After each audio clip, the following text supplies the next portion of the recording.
Unresolved conflicts इतने होते हैं फैमिलीज़ के कि मैंने खुद एक केस को देखा कि उनको बार बार यही बताया जा रहा था इन पे पोजेशन है, कुछ जिन्नों का कबीला इन पे आया हुआ है, या ये कि जो है ना कुरान जब वो सुनती थी चीखें मारती थी, थिंग्स लाइक दैट। तो पता ये लगा, मतलब थोड़ा सा जब मैंने पूछने की कोशिश की कि डोमेस्टिक वायलेंस से वो बहुत गुजरी वो खातून, और उनको इज़्ज़त ही नहीं दी गई सारी उम्र, उनको बहुत दबाया गया। अब देखिए ना ये कितना बंदा सहता रहता है। वही जो फ्रूड ने कहा था ना कि अनरिजॉल्व कॉन्फ्लिक्ट्स हमारे सबकॉन्शियस में जाते हैं और it's like a pool of water, वो फिर उबल के बाहर आ जाता है सब कुछ, और वो फिर अजीब व गरीब मेंटल डिसऑर्डर्स में वो या स्प्लिट पर्सनैलिटी डिसऑर्डर में एग्जिबिट करता है। तो देखें ना, कुरान सुन के चीखे मारना नेसेसरीली ये मतलब नहीं है कि जिन ही है, और वो फिर राकीज़ हमारे बैठे हुए they are looking for such opportunities कि मज़ीद हम इनको डराएं, फियर डालें मज़ीद इनके माइंड में कि हाँ ये तो कंफर्म जी जिन ही है। तो how do they recognize these thing, how do they identify? मैं नहीं समझ आती, मतलब without asking any history, without asking कि ये किन हालात से गुजर रही हैं, इनके साथ हो क्या रहा है, तो ये इनसेंसिटिविटी पाई जाती है। अल्लाह माफ़ करे। भाई मैं समझता हूँ कि जो आपकी ना बेसिकली एक एक्सपर्ट है ना, ही कैन आइडेंटिफाई। कुछ चीज़ें ऐसी होती हैं जो वाकई एक समझ आती असल में ना, इवन ख़ास तौर पे जैसे मैं बताता हूँ, जिस तरह एक एक्सपर्ट है, एक देखें एक साइकोलॉजिस्ट है या साइकियाट्रिस्ट है, जो भी है एक्सपर्ट बंदा, वो डिटरमिन कर लेता है कि ये जो स्ट्रेस है, ये बंदा जिस चीज़ से गुजर रहा है, क्या ये वाकई कोई मेंटल डिसऑर्डर है, कोई इलनेस है, या फिर ये जनरली कोई वैसे ही, यानी एक जिसे कहते हैं ना, एक बंदे ने सेल्फ कंस्ट्रक्टेड किस्म की चीज़ है, और ये ऐसे ही बेचारा इससे ज़्यादा में ओवर सेंसिटिव हुआ है, और वो आपको बताता है कि ये असल मसला नहीं है। ठीक है, मैं समझता हूँ बिल्कुल एग्जैक्टली यही बातें जब हम स्पिरिचुअल एस्पेक्ट्स की तरफ आती हैं, कुछ चीज़ें ऐसी होती हैं जिसमें हमें भी, यानी अब अल्हम्दुलिल्लाह का शुक्र है, हमारे पास भी बहुत से भाई और बहनें आते हैं और हमसे डिस्कशन, ये सवालात करते हैं, हमें पता चल जाता है कि अच्छा ये मसला ऐसा है जो हम रिजॉल्व नहीं कर सकते, फ़ौरन पता चल जाता है, और कुछ जगहों पे हमें पता होता है कि यार इसको थोड़ा सा सेट करने की ज़रूरत है।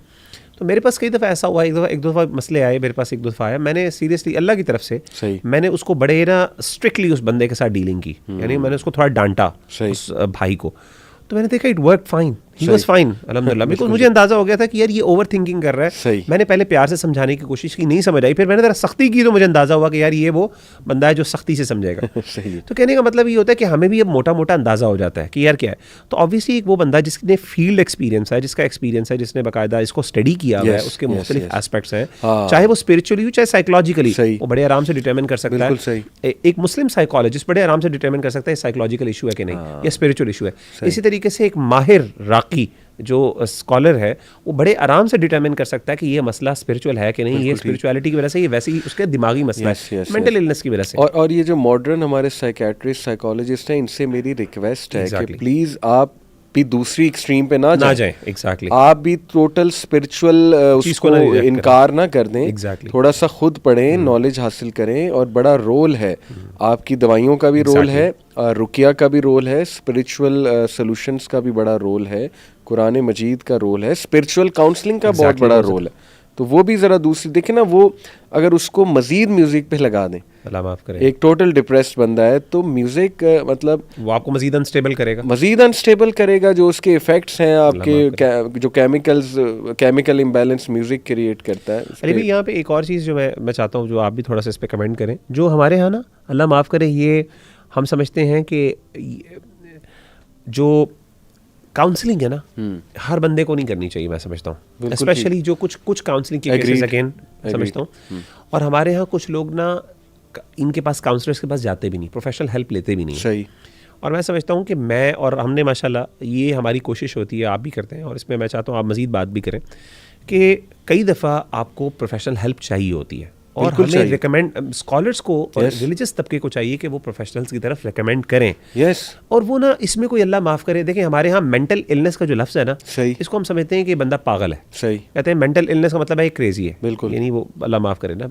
हालांकि मेंटल इलनेस का मतलब ये नहीं होता, मेंटल इलनेस का मतलब सिर्फ इमोशनल इम्बैलेंस, या फिर जिसे कहते हैं साइकोलॉजिकल डिस्टर्बेंस या इम्बैलेंस होता है। और वो इम्बैलेंस बाज़ मैंने बताया ना, कभी पॉजिटिव चीज़ों के बारे में भी होता है। एक बंदा ऐसे ही बड़ी, जैसे तहारत के बारे में हसासियत आ गई, अब अल्लाह माफ़ करे, ये पागलपन तो नहीं है, उस बंदे को सिर्फ ये वो हसास हो गया उसके बारे में, ठीक है ना। और बाज़ औक़ात कोई नेचुरल रीजंस भी होते हैं उसके, तो हमें ये भी समझाने की ज़रूरत है कि भाई मेंटल इलनेस का मतलब अगर आपको कोई बंदा कह रहा है तो इसका मतलब ये नहीं, और अगर आप किसी साइकोलॉजिस्ट या साइकियाट्रिस्ट के पास जा रहे हैं तो इसका मतलब ये नहीं आप पागल हैं। सही। बड़े बड़े मैंने देखा है कि समझदार लोग जो हैं अपनी मैरिज काउंसलिंग करवाने के लिए, इवन उलमा हमारे कहीं वो जाते हैं क्योंकि यार वो बंदा एक्सपर्ट है। बिल्कुल सही। उसने सीखा, उसने तजर्बा है। ज़रूरी नहीं आपने 100% हर बात माननी है, लेकिन मुशावरत करना एक मुसलमान को चाहिए। अल हिकमतु दाल्लतुल मोमिन, मोमिन को चाहिए कि जहाँ पे उसको खैर नजर आए। मैं आपको अपना पर्सनल एक्सपीरियंस बता देता हूँ कि एक स्टूडेंट ऑफ नॉलेज माशाल्लाह बहुत अच्छी यूनिवर्सिटी के, he contacted me through some contact, और उन्होंने मुझसे अपनी पॉर्न एडिक्शन की जर्नी शेयर की।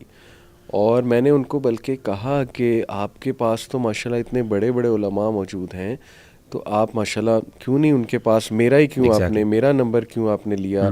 तो उसने बाकायदा इस बात को कहा कि उन्होंने भी मुझसे बात की है, लेकिन ये कि मैं आपका पर्सपेक्टिव भी सुनना चाहता हूँ। तो अल्हम्दुलिल्लाह मैंने फिर थोड़ा साइकोलॉजिकल एस्पेक्ट से उनको कुछ बातें समझाई तो उनको बड़ी समझ आई। बिल्कुल। तो ये ज़रूरी है कि ठीक है आप जा रहे हो, सबके पास जाओ, लेकिन हेल्प लो जहाँ से आपको हेल्प मिलती है। साइकोलॉजी कोई हवाई बातें नहीं है ब्रो। एग्जैक्टली। इस पे एक्सपेरिमेंट्स हैं, इस पे मेहनत है, इस पे एक पूरी फील्ड खड़ी है। अल्लाह माफ करे, बिल्कुल कुछ लोग इसके बारे में वैसे एहसास हो जाते हैं, लेकिन ये है अल्लाह माफ करे। मैं बताया, मेरे पास एक स्कॉलर आए बाकायदा, एक उन्होंने दरस निज़ामी किया हुआ है, वो उस्ताद है, वो मेरे पास सवाद से आए स्पेशली कि जी मैं आपसे आके मैंने अपने डिस्कशन, और उनका मसला ये था कि उनको भी कुछ साइकोलॉजिकल इश्यूज थे। वो कहते हैं मैंने आपसे, और मैंने उनको रिकमेंड किया। अच्छा, वो हेजिटेट कर रहे थे, मतलब उन्होंने ये स्टेप ले लिया कि एक बंदा जो शायद उनकी नज़र में चले आलिम तो नहीं होगा, लेकिन एटलीस्ट शायद इन मामलात को ज़्यादा समझने वाला है, वो उसके पास आ गए। अब मैं उनको मैंने कहा आपको मसला कोई नहीं है, कोई इशू नहीं है आपको। अच्छा, वो अब मैं उनको जो दीनी पर्सपेक्टिव से गाइड करूँ, वो तो आलिम है, उनको सारी चीज़ें आती हैं, वो मुझसे ज़्यादा कोट कर रहे हैं, लेकिन वो दिमाग उसको कबूल ही नहीं कर रहा। तो मैंने कहा आप ना किसी ना माहिर नफ्सियात के पास जाएं, वो आपको ज़्यादा, तो वो उससे हेजिटेट कर रहे थे। अगेन वही वाला मसला है कि हमारे यहाँ एक टैबू बना है कि ये पागल ना मुझे डिक्लेयर करे। ये अल्लाह माफ़ करे, मैंने उनको थोड़ा समझाया तो बड़ा पॉजिटिव, उन्होंने कहा मैं ज़रूर करूँगा, बड़ा शुक्रिया भी अदा। अच्छा, आज की जनरेशन को एक बात समझाना ज़रूरी है कि ये जो खुद गूगल पे बैठ के अपने आप को डायग्नोज कर लेते हैं ना कि मुझे बाइपोलर है, बल्कि वो मज़े की बात, मैं जब ये साइकोलॉजी पढ़ रहा था, एबनॉर्मल साइकोलॉजी, तो उसके हर चैप्टर के एंड में ना वो ऑथर ने लिखा होता था कि अब ये चैप्टर पढ़ के आपको लगेगा कि ये सारे डिसऑर्डर्स आप में हैं। तो ये भी नहीं करना चाहिए। डिप्रेशन कितना लूजली यूज होता है, मतलब हमारे पास लोग आते हैं कि मैं बहुत डिप्रेस हूँ, तो मैं उनसे पूछता हूँ आप खाना खा रहे हैं, आप सही से सो रहे हैं, सारे फंक्शंस तो नॉर्मली चल रहे हैं, तो डिप्रेशन इसे तो नहीं कहते। वो स्ट्रेस या थोड़ा सा स्ट्रेस को डिप्रेशन कह रहे हैं, या गम को डिप्रेशन कहा जा रहा है, ठीक है ना, या एक आर्जी कंडीशन को डिप्रेशन। तो ये भी मेरी इस जनरेशन से रिक्वेस्ट है कि हर बात पे डिप्रेस नहीं होते हैं। मतलब माँ बाप ने थोड़ा सा कुछ कह दिया, उस पर सुसाइडल थॉट्स आने लग गए, या कोई डिसएग्री कर लिया पेरेंट्स ने, तो we need a strong generation इंशाल्लाह ताला। एग्जैक्टली। जो आपने कहा ना कि इसकी भी तरीके, एक्सरसाइज है, मतलब एक्टिविटीज़ हैं ऐसी जो मेंटली आपको स्ट्रॉन्ग बनाती हैं, और फिर स्पिरिचुअलिटी का कितना बड़ा सुभान अल्लाह इसमें रोल है। बहुत इंपॉर्टेंट चीज़ है। मैं समझता हूँ कि इमोशनल स्टेबिलिटी के लिए ना इल्म बहुत ज़रूरी है। मतलब मैं एक चीज़ बड़ी नोट कर रहा था कि जो वसवसे हैं, अच्छा अल्लाह के रसूल, ये जो मसला ओसीडी है, इस्लामिक ओसीडी जिसको हम कहते हैं, तहारत के मसाइल के हवाले से कुछ इंसान को हो गई, हसासियत हो गई, पेशाब के कतरों के हवाले से हो गई, इस तरह की चीज़ें आती हैं। तो मैं सोच रहा था, मैंने स्कॉलर्स को पढ़ा, मैंने इनका लिटरेचर पढ़ा कि हमारा दीन इन चीज़ों के साथ किस तरह डील करता है। दो चीज़ें मुझे नजर आई। सही। एक, दीन ने क्या किया, दीन ने कहा कि इनको अवॉइड करो, इनको अहमियत ना दो। अल्लाह के रसूल ने फरमाया कि अगर तुम्हें इस तरह का ख्याल आता है ना, तुम ऐसा करो, एक पानी का झाड़ बोलो और बस तुम जो है ना उसको यानी अपनी शलवार के ऊपर या अपनी पैंट के ऊपर जो उसको ना बस छिड़क दो, दैट्स इट। और इवन उसके बाद जो निकलता है, नन ऑफ योर बिजनेस। बिल्कुल। इसको अब तुम्हारे ख्याल, जैसे शेडो पे स्पॉटलाइट डालते जाएंगे वो बढ़ता जाएगा।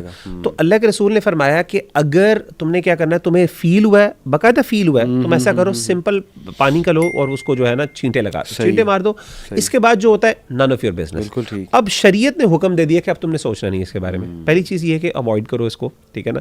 दूसरी चीज़ मैंने ये देखी है, सुभान अल्लाह, के इस तरह के जो कंसिस्टेंट थॉट्स आते हैं, शरीयत ने इसके बारे में ये थोड़ा सा ना डांटा भी है। यानी आपको ये कहा है कि ये चीज़ अल्लाह का, मिसाल के तौर पे उलमा ने ये जो ओसीडी के शिकार होते हैं उनसे ये, उनको हमेशा ये कहते हैं 3 से ज़्यादा गुनाह है, यानी असल में वो गुनाह से बचने के लिए सब कुछ कर रहे हैं। तो उनको बताया कि अल्लाह की ताला का तुमसे तकाजा ये है कि 3 के अंदर हो जाए तो ठीक है, उसके ऊपर से तुम मुकल्लफ नहीं हो, जिम्मेदार नहीं हो, तो अब तुम्हारा काम ये है कि तुम इससे ऊपर करोगे तो गुनाह हो।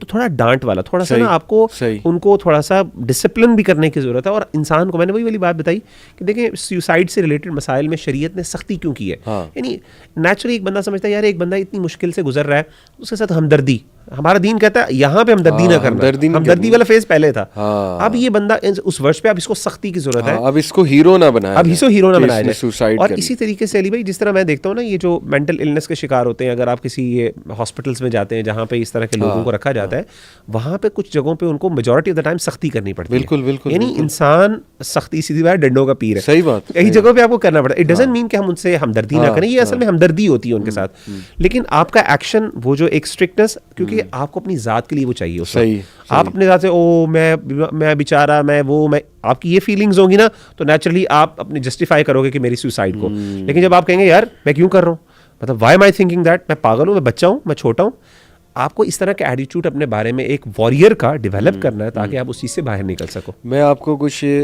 फॉल्टी थिंकिंग्स बताता हूँ। एक बिहेवियर होता है लर्नेड हेल्पलेसनेस।